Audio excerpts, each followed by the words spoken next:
Welcome back, dear students. So, we have started the sixth chapter, that is staffing, and we have done till selection process.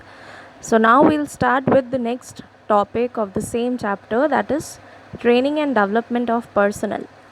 So, if we talk about training, you all know that training is the process of helping someone to acquire more knowledge.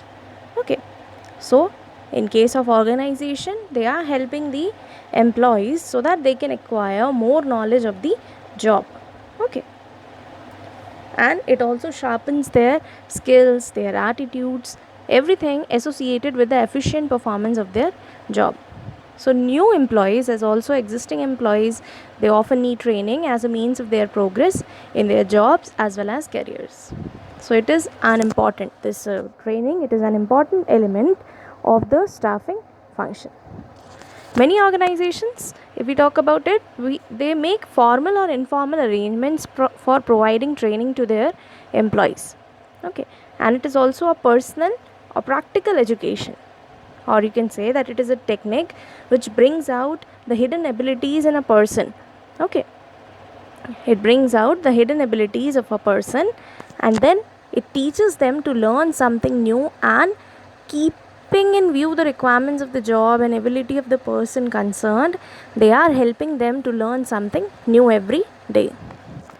So training, it is an activity which changes the outlook as well as the behavior of the persons. It may be understood as the practice of theoretical knowledge. Okay. Then comes development. Since training and development, they both are an important function of staffing, so you can say the modern business environment require that the business enterprise should go on developing in own employees to take up the higher positions. Okay, and it is rightly said that development of employees capable of efficiently taking higher position, they are more important than producing goods at cheaper rates. So that is development, and it is also planned, systematic, and a continuous process of learning and growth designed to induce behavioral changes in the individuals by cultivating their mental abilities, other qualities which they already have through their acquisition, understanding, all these things. Okay. Then, importance of training and development. So, if we talk about importance of training and development, they are, the first one is benefits to the organization. How is it beneficial for the organization? It reduces the wastage of the resources.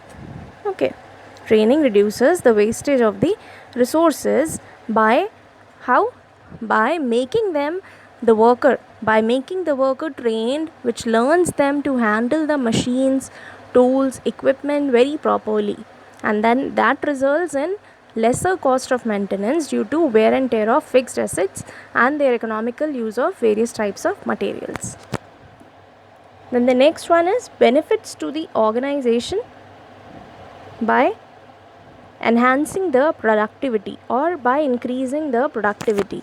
So this training and development, it helps a person to increase his productivity as well, and it helps a person to get the maximum out of minimum, not only for himself but also for the organization. Then equips the future managers. Equips means it helps them to get the talented managers for the future, or you can say the training is very essential for the new employees who are often raw. Okay, so training makes them more well versed in the complexities of their jobs.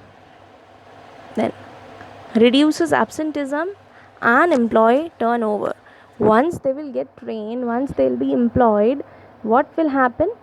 They will start loving their job, because now they are highly qualified. They know that what are they supposed to do, they know how to work. So that reduces the absenteeism and employee turnover, because they will start liking that work which they are doing. Then next comes effective response towards changing environment. Now they will become more effective. Okay, the employees, they will become more effective towards the organization. How will they work now? They'll start working more effectively. Okay, especially to the changing environment. As you have studied about business environment, since now they are trained, they know how to cope up with the changes, they know how to cope up with each and everything that is coming in everyday situation, in everyday life of the business. So they know how to deal with the various situations, so they will keep on means pacing with the changing environment. Then benefits to the employees. If we talk about employees, better career prospects through improvements in skills and knowledge. It will help them in their personal development also by improving their skills. So for existing employees, it is helpful by gaining more job knowledge and skills, and they are always better of doing jobs which can be transmitted through training. Then higher earnings through better performance.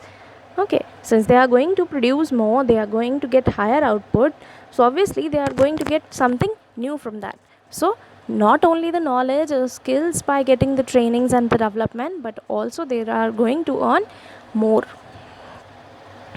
Then less accidents due to higher efficiency, or you can say less wastage.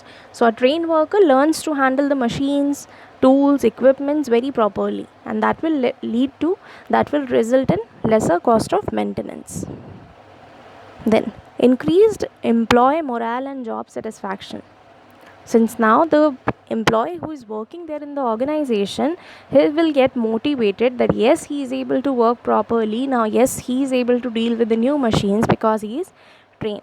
So his morale will increase, and now he'll be satisfied with the job, and there won't be any sort of absenteeism. So these were some of the benefits to the organizations and to the employees, which you can read now.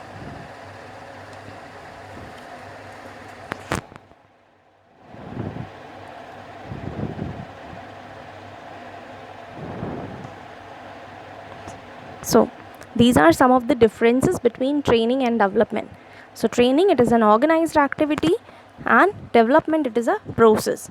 So if we talk about its meaning, training, it is an activity to increase the skills, understanding and attitude towards the specific job, whereas development, it means the growth of employees at every level of management. Then what is the purpose? The main purpose of training is the best possible performance of the specific job by the employee, and the development, the growth of the employees at every level. Then we talk about scope. Training is a part of development and is limited in scope, whereas development is a wider term and includes training. Then training is job oriented, or you can say work centered, and development is career oriented or person centered. Okay, so these were some of the differences between training and development. Organized activity, then learning process. Training enables the employee to do better job, then development leads to overall growth. Then training is limited because it's limited in scope, because it's a part of development, and development is a wider term. Training is job oriented, whereas development is a career oriented process. Then come training's method. Training methods, it's divided into two: on the job and off the job training. So basically there are different methods of providing training to the workforce, and each method has its own advantages and disadvantages, and you cannot say that a single method is useful in any organization. So they have to follow the various methods, that is on the job and off the job training. Okay, so the organization therefore must select its own method or methods of training, keeping in view the requirements according to the type of workers, the nature of work, their depth of knowledge, everything. So according to this, it is categorized into two groups, that is on the job and off the job. So if we talk about on the job training, on the job methods, it basically refers to the method that are applied to the workplace, okay, while the employee is actually working. Method that are applied to the workplace while the employee is actually working at that time, and off the job methods are used away from the workplace. So on the job method, it is the most popular and widely used method of imparting training to the skilled and semi-skilled workers, and also one of the oldest and the easiest method. So if we talk about on the job training methods, the first one is apprenticeship program, okay, or the training. So this type of training, it is considered for such jobs which require higher level of skill and knowledge, okay, and it is combined with the classroom teaching. It is a combination of theoretical knowledge as well as the practical knowledge. So the enterprises, they either have their own schools or colleges or take the services of outside institutions for this purpose, and students getting medical education, management educations, and they are provided with a practical training through this method. So it is also useful for mental trades like printing, engineering, architect, all these things. Then comes coaching. Coaching, you all know, here the coach, the guide, they instruct the trainee as a coach. Then internship training. So in order to make effective coordination between the theoretical knowledge as well as the practical training, it is adopted. This method is adopted. So in medical, auditing, management, lawyers, all these profession, internship training is required. You might have heard about this earlier also. So the candidates, while in institutions or sometimes even after their theoretical education, they receive internship training in hospitals, courts, other auditing firms, management institutions, all this. Then the last one is job rotation. Job rotation means they can be transferred. Those who are working in one department, they can be transferred from their department to some another department, so that they can have the knowledge of each and every department while working in the organization. So these were some of the on-the-job training methods. Then off-the-job training methods.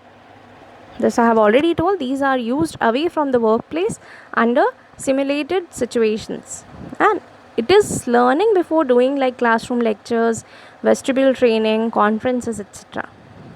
So classroom lectures, you all know about this, what they are. Classroom lectures, you can say the lectures, they are well adapted to conveying specific informations, okay. So the use of audio visuals can be taken for this classroom and lectures and conferences. Then comes film shows.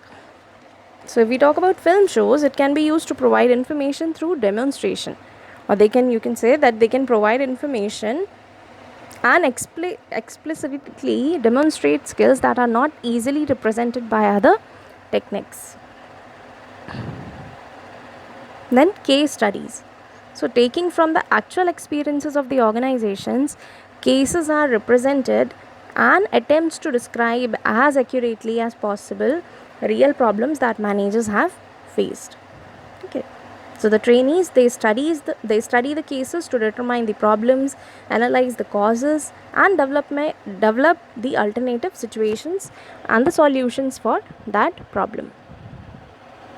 The next is computer modeling. So it helps the work environment by programming a computer to imitate some of the realities of the job, okay, and allows learning to take place without the risk or the high cost that would be incurred if a mistake were made in the real life situation. Then comes vestibule training. So employees learn their jobs on the equipment they'll be using, okay, but not means there while working in their job, but away from that. So big and large enterprises, they are having enormous resources and can afford to provide this type of training. So under this, the organization, they establish a separate department of training in the factory itself, and here actual working conditions are provided to the workers so that they can learn how to work on the various machines. And the last one is programmed instructions, okay. So they are pre-arranged and proposed acquisition of some specific skills or the knowledge, and information is broken into meaningful units, and these units are arranged in a proper way from a logical and sequential learning package, like from simple to complex. So the training goes through these units by answering the questions of filling the blanks. So these were some of the job training. So if we talk about job training, there are 6 types, that is classroom lectures, films, case study, computer modeling, vestibular training, and programmed instructions. Okay, and on the job training, it is induction training, then coachings, internship training, apprenticeship training, all this.